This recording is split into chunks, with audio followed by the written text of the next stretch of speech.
Fala galera do Portal Fino, eu sou Wesley Vasconcelos, eu sou cearense, moro no Rio há 4 anos, sou atriz, produtora e ativista LGBTQIA+. E hoje eu vim aqui contar um pouco da minha experiência de vida pra vocês.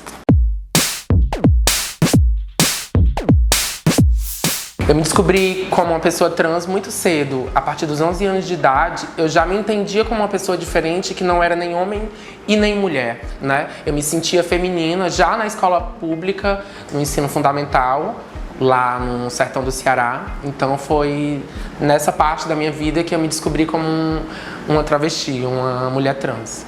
Eu me sentia muito diferente, mas não diferente ao ponto de me identificar como um gay, né? Como um homossexual. E menos ainda como lésbica, né? Por conta de eu querer me entender como uma mulher, né? E me relacionar com homens, né? Não querer me entender como uma mulher e me relacionar com outras mulheres, né? Então, lá no Ceará foi muito difícil por conta de eu me ver sempre sozinha, né? Pra enfrentar esse preconceito, essa discriminação. Alguns gays, lésbicas e outras pessoas da comunidade LGBTQIA+, na época, me ajudavam muito, né? Então, eu acabava enfrentando esse preconceito não sozinha. Tinha todo um grupo, né, de pessoas me apoiando e me dando um suporte. Então, naquela época existia muito viado, baitola, mulherzinha, né? O que é que esse viado quer aqui? O que é que esse Zé Maria quer aqui? Então, tinha esse tipo de piada lá no sertão do Ceará. Então, a transição em si, ela começou a acontecer entre 14 para 15 anos de idade, porque quando eu tinha 11 anos eu ainda era muito criança, né? Então eu estava ali no ensino fundamental, estudando na escola pública, ainda não era tão evidente para minha família que eu me tornaria real uma pessoa trans, né? Só tinha ali uns traços e tudo, de comportamentos, ações, roupa, meio que maquiagem, né, alguns acessórios, mas eu era muito criança. Então, quando eu tinha 14 para 15 anos de idade, foi quando essa transição realmente veio.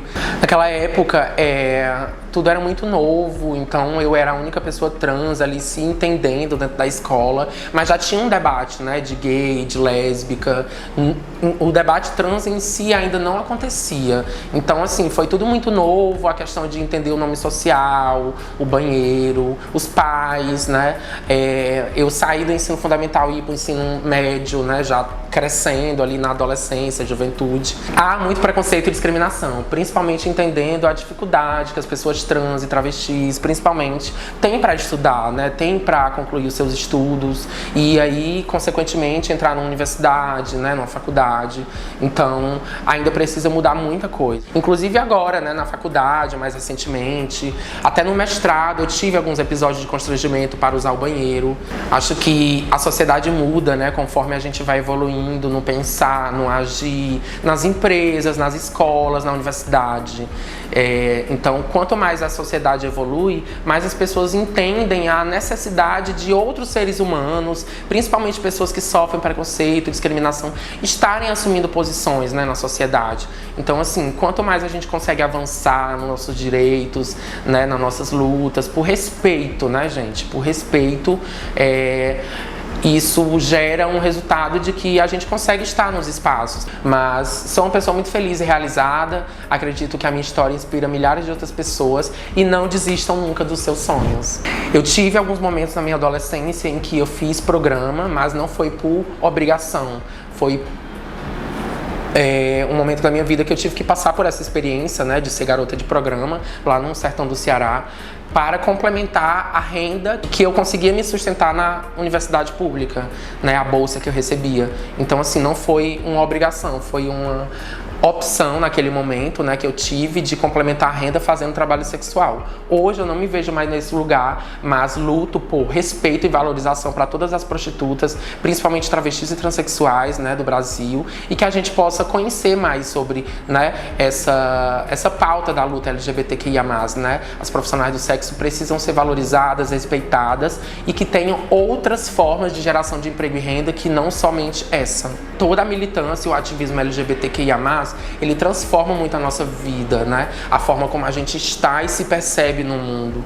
Então, Mais recentemente, eu, né, não tenho nenhum episódio de discriminação praticado por homem que realmente tenha me feito sofrer, né, que tenha me atingido de forma muito brutal, né, mas vejo que várias outras pessoas trans, LGBTQIA+, ainda seguem sendo alvos, né, de muita discriminação, crimes de ódio, e principalmente praticado por homens.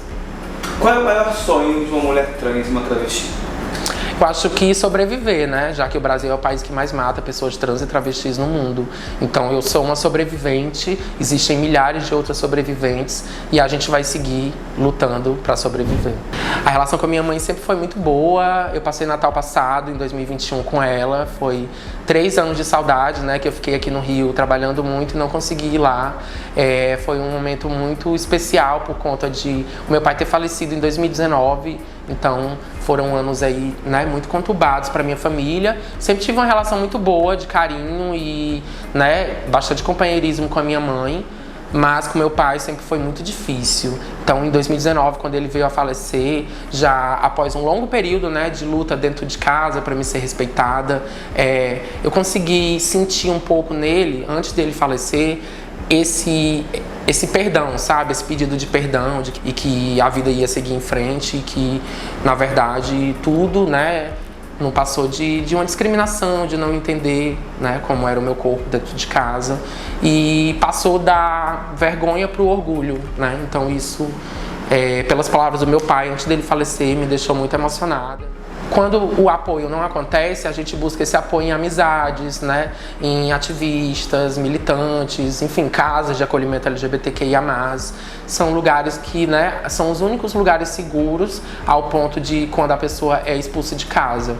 Mas a sementinha de respeito, né, de acolhimento, ela deve ser sempre plantada dentro de casa, né? Ao ponto de a gente mudar essa realidade, né, de tanta expulsão de casa e preconceito por parte da família. Pensando aqui no Rio de Janeiro, onde eu moro, é muito grande ainda a xenofobia, né, de você ser de um outro estado, ter um sotaque, falar de um certo jeito, né, ter um jeito de trabalhar, né, um profissionalismo que muitas vezes é menosprezado por conta de você ser nordestino, nordestina, e eu sendo uma pessoa trans mais ainda. Então eu passo por esses preconceitos, discriminação todos os dias, mas isso não me para, pelo contrário, me fortalece na minha caminhada.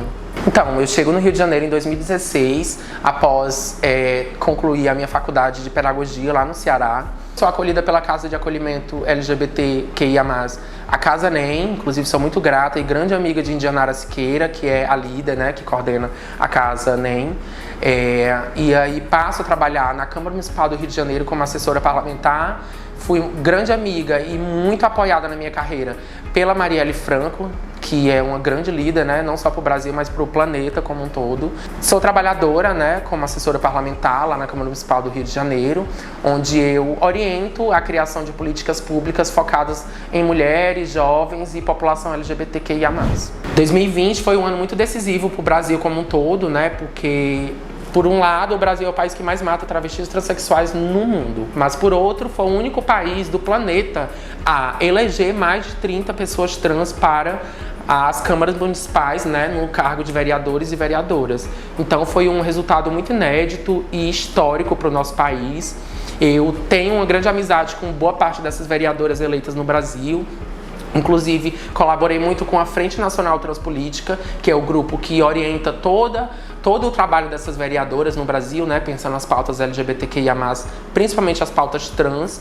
Então eu vejo que do momento que nós estamos vivendo, com essas 30 parlamentares trans eleitas, a gente só tem a avançar. Espero que a caminhada que eu estou trilhando aqui no Legislativo Carioca possa ser exemplo para várias outras pessoas no Brasil e no mundo.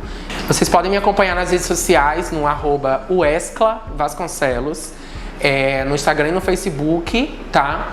E também podem acompanhar as redes sociais da Casa de Acolhimento LGBTQIA+, a Casa NEM, @CasaNEM, e o Fórum Estadual de Travestis e Transsexuais do Rio de Janeiro, @Fórum TTRJ. E eu quero muito agradecer a oportunidade de estar aqui conversando com vocês hoje no Site Fino. Muito obrigada.